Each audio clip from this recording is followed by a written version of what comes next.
Hello friends, welcome to day 4. 2 ವಾರದ ಹಿಂದೆ ಬಂದ ಜ್ವರದಿಂದ ನನ್ನ ಬಾಡಿ ವೆಯ್ಟ್ 75ಇಂದ 70 kg ಡೌನ್ ಆಗಿತ್ತು. ಆದರೆ ಇವಾಗ ರಿಕವರಿ ಆಗಿ ಇವತ್ತಿನ body weight 73.4.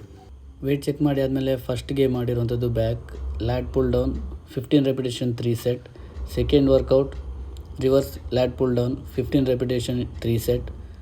Third workout cable rowing 15 repetition 3 set.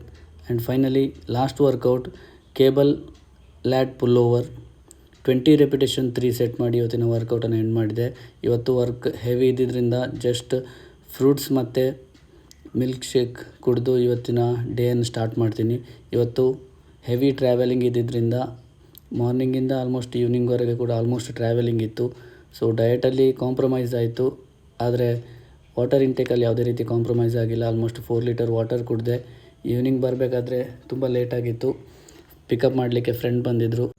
ಎಷ್ಟೇ ಕಷ್ಟ ಆದರೂ ಪರವಾಗಿಲ್ಲ, ಸ್ಟಾರ್ಟಿಂಗ್ ಡೇಸಲ್ಲಿ ಯಾರೆಲ್ಲ ನನ್ನ ತಮಾಷೆ ಮಾಡಿದ್ರು ಅವರಿಗೆಲ್ಲ ಏನಾದರೂ ಒಂದು ಆನ್ಸರ್ ಕೊಡಲೇಬೇಕು ಅಂತ ನಾನು ಡಿಸೈಡ್ ಮಾಡಿದ್ದಕ್ಕೆ ಇಲ್ಲಿವರೆಗೆ ರೀಚ್ ಆಗಿದ್ದೇನೆ ಅಂತ ಅವ್ರ ಜೊತೆ ಡಿಸ್ಕಸ್ ಮಾಡ್ತಾ ಇವತ್ತಿನ ಡೇ ಎಂಡ್ ಮಾಡಿದೆ. Thank you so much.